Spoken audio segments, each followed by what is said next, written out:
Terima kasih Bram atas informasinya. Kita akan bahas lebih dalam lagi. Follow up dari data-data yang tadi sudah dibahas oleh Bram. Masih bersama kami Head of Research CNBC Indonesia Arief Gunawan. Mas Argun tadi juga sudah melihat ya paparannya, ternyata datanya menarik-menarik. Salah satunya tadi yang menarik perhatian adalah ternyata Papua nih, Maluku dan Papua dia memiliki pertumbuhan ekonomi yang lebih cepat atau kenaikannya dibandingkan dengan kuartal sebelum pandemi itu ternyata lebih tinggi ya, walaupun memang kontribusinya masih dari Jawa karena kan pulau terpadat penduduknya di tanah air gitu ya. Anda melihat apa sih sebetulnya nih yang membuat Papua jadi outstanding sekali?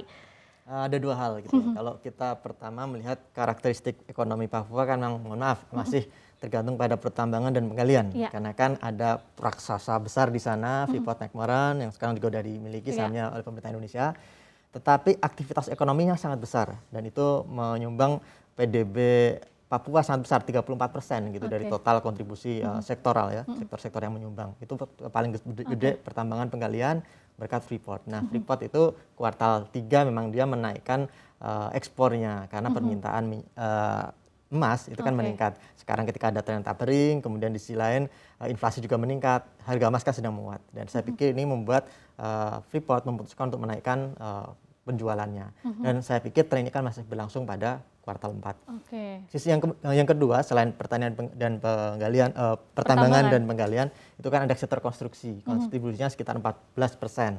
Jadi kalau kita keluarkan faktor Freeport, maka ya ekonomi Papua saat ini pendorong utamanya adalah konstruksi. Oh gitu. Jadi Presiden Jokowi sedang menggenjot infrastruktur dan itu menjadi penggerak utama di sana.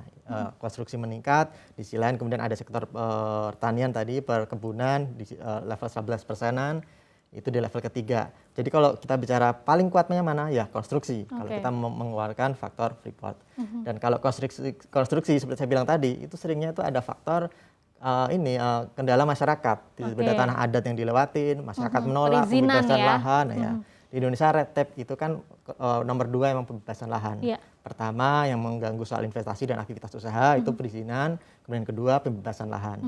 Nah makanya kami melihat di luar Jawa ini perlu kita mengapresiasi para kepala daerah yang bisa melibatkan masyarakat adat untuk terlibat dalam pengambilan keputusan dan membangun infrastruktur itu sehingga tidak ada banyak penolakan. Dan saat ini kami lihat di Papua tidak banyak, makanya konstruksinya tumbuh sangat tinggi. Dan saya pikir tren ini masih akan berlanjut asalkan itu tadi masyarakat adat bisa dirangkul, dilibatkan untuk menentukan arah pembangunan konstruksi di mana, infrastruktur yang paling strategis di mana, tanpa mengorbankan aktivitas adat mereka. Oke, jadi ini bisa jadi contoh juga nih untuk daerah-daerah lainnya gitu ya, bagaimana bisa melibatkan masyarakat adat dalam mendukung pembangunan perekonomian termasuk infrastruktur gitu ya. Nah, tadi kan masih ada beberapa wilayah yang dalam tanda kutip tertinggal gitu ya. Sebetulnya apa sih yang harus dilakukan oleh para kepala daerah ini untuk bisa mengejar ketertinggalan tersebut? Apalagi kita akan menyongsong pemulihan ekonomi katanya tahun depan gitu ya, dengan harapan pandemi COVID-19-nya sudah semakin terkendali maksud saya. Seperti apa? Harus lebih adaptif kah atau bagaimana?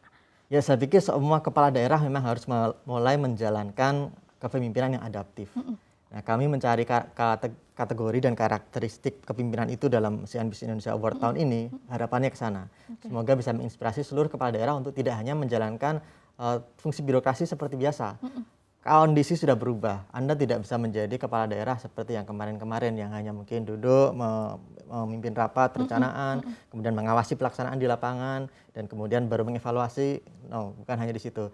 Tapi Anda harus juga mahir untuk mengartikulasikan kebijakan Anda agar bisa mendorong masyarakat menjalankan visi Anda. Sekarang kan dalam teori pembangunan itu ada jalan ketiga gitu ya, pembangunan yang berbasis pada masyarakat, people centered development. Kalau yang pertama itu berbasiskan ekonomi, yang kedua berbasiskan kebutuhan dasar masyarakat, dan yang ketiga ini berdasarkan people-nya.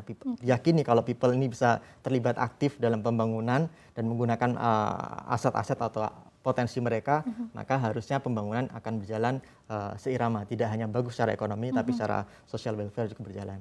Nah, saya pikir ini yang juga harus dijalankan. Saat ini kalau kita bicara apa sih potensi yang bisa dikembangkan ketika era pandemi sedang pulih seperti sekarang, ya seperti yang kita singgung tadi, ekonomi kreatif. Dan kita bicara ekonomi kreatif, maka kita bicara soal skill dari manusia-manusia itu. Dan ternyata siapa sangka ada satu kota Jawa Timur tadi yang ternyata bikin game tidak hanya satu eksis, ada 5 game yang udah diakui di tingkat internasional. Banyak yang menginstal, kemudian memberikan apresiasi dan tidak ada yang sadar bahwa itu produk dari Jawa Timur gitu. Contohnya ini. Nah, skill-skill ini harusnya mulai banyak dikembangkan, dilibatkan ekonomi kreatif. Jadi tidak hanya kemudian kita memberikan misalnya stimulus UMKM saja, tetapi juga memberikan peluang akses untuk bisa membangun co-working space misalnya, agar para pelaku startup itu bisa berkumpul, kemudian bisa menciptakan ide-ide kreatif yang baru, dan kepala daerah ada di situ, baik menginisiasi dari sisi kebijakan, mendukungnya dari kebijakan maupun dari sisi anggaran. Dan saya pikir ini bisa fasilitas juga ya fasilitas pastinya. ini bisa didorong karena kan digital akan melibas semua kondisi-kondisi atau kendala yang kita hadapi. Soal konektivitas, soal infrastruktur. Selama ada di teknologi digital, maka semua itu bisa diatasi. Kita nggak perlu jalan ke daerah-daerah kalau hanya ingin ngobrol, ya kan? Ingin meeting misalnya, itu bisa dilakukan dan bisa dibypass dengan teknologi digital ini. Jadi harus lebih berinovasi lagi gitu ya, dan pastinya tadi melibatkan para milenialnya nih, anak mudanya juga ya, khususnya mungkin juga yang aktif atau punya kreativitas yang lebih tinggi gitu di bidang teknologi tadi ya. Nah, terakhir ini kalau tadi di kuartal ketiga kita sudah ada perlambatan ekonomi gitu, karena kan memang ada PPKM karena Delta dan lain sebagainya. Proyeksinya di kuartal keempat dan mungkin tahun depannya akan seperti apa sih proses pertumbuhan ekonomi kita, termasuk yang di daerah? Kalau di daerah misalnya kalau kita bicara Papua tadi kami perkirakan masih ada pertumbuhan minimal 1% lagi di kuartal keempat karena masih ada efek PON. PON itu juga mendorong sektor konstruksi di sana. Dan kurang lebih efeknya ke PDB adalah sekitar 1%. Ya mungkin akan kita lihat pertumbuhan Papua 15% karena tadi konstruksi dan juga karena Freeport kemungkinan masih akan menaikkan aktivitas ekonominya. Dan kita akan membantu PDB di Papua. Kalau di seluruh Indonesia saya pikir kita melihat bahwa faktor pandemi ini sudah mulai berkurang. Kita melihat tren pelonggaran berjalan dan tidak ada ancaman dari sisi varian baru virus Delta. Sekarang vaksinasi juga sudah dijalankan dan ada kabar katanya Sinovac ternyata bisa menangkal varian baru COVID. Dan itu kan jadi blessing in disguise karena kebanyakan dari kita kan pakai Sinovac juga.